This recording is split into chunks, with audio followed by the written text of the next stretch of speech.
Stāstu cikls Filozofu stāsti. Zēns, kurš uzdeva daudz jautājumu, Sokrats. Senajā Grieķijā, pilsētā Atēnās, piedzima zēns vārdā Sokrats. Viņš bija zinātkārāks par visiem saviem vienaudžiem. Kamēr citi bērni spēlēja spēles, Sokrats uzdeva jautājumus, kas pieaugušajiem lika apstāties un domāt. Kas ir taisnīgums? Viņš jautāja tēvam. Kāpēc zvaigznes spīd? Viņš prasīja mātei. Pieaugušie bieži nesaprata, kā atbildēt, un Sokrats tikai pasmaidīja. Zinu, ka neko nezinu, viņš teica pats sev. Un tieši tāpēc man jāuzzina vairāk. Kas ir filozofs? Filozofs ir cilvēks, kurš uzdod jautājumus par svarīgām lietām. Piemēram, kāpēc cilvēki rīkojas tā, kā viņi rīkojas? Vai kas ir taisnīgums un labestība? Filozofi domā un runā par gudrību un patiesību, un viņi palīdz citiem labāk saprast pasauli. Filozofija ir zinātne par domāšanu un saprašanu. Kad Sokrats izauga, viņš sāka runāt ar cilvēkiem pilsētas tirgū. Viņš neteica, ka zina visas atbildes, bet uzdeva daudz jautājumu, lai citi varētu domāt paši. Reiz pie viņa pienāca jauneklis un sacīja: Sokrat, tu esi tik gudrs, māci mani! Sokrats pasmaidīja un atbildēja: Zinu, ka neko nezinu, bet, ja mēs uzdosim jautājumus kopā, mēs varam uzzināt daudz. Tirgus bija vieta, kur cilvēki pulcējās, lai pārdotu preces.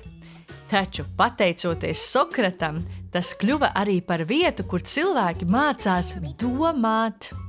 Viņš uzdeva tādus jautājumus, kā kāpēc mēs uzskatām, ka viena prece ir vērtīgāka par citu? Vai tas ir taisnīgi?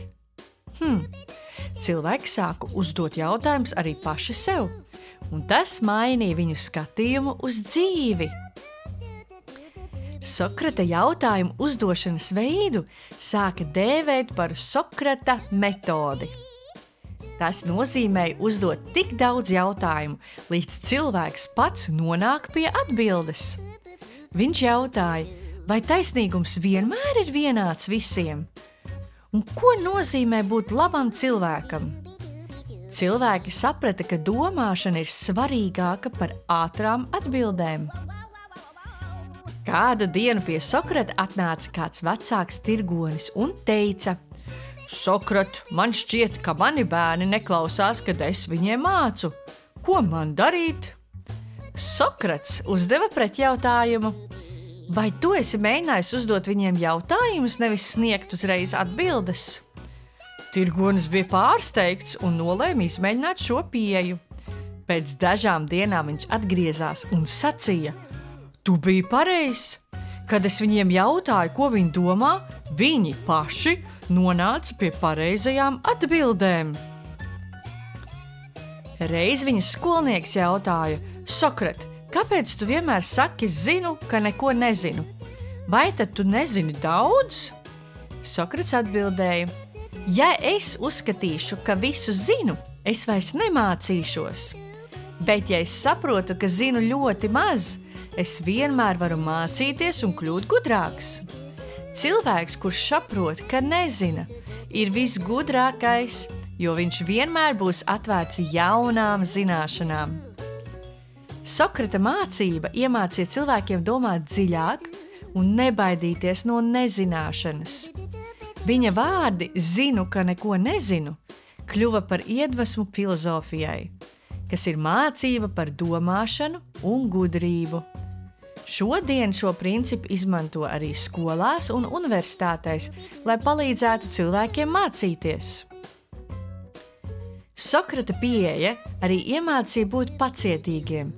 Viņš uzskatīja, ka īstās atbildes nāk tikai tiem, kuri ir gatavi domāt un gaidīt. Viņa skolnieki bieži stāstīja, ka Sokrats ne tikai māca, bet arī iedvesmo. Ko tu jautātu, ja satiktu Sokratu? Un vai tev šķiet, ka jautāšana palīdz labāk saprast pasauli? Sokrata stāsts māca, ka nezināt ir labi, ja esi gatavs mācīties un ja zini, ka jautājumi ir ceļš uz gudrību.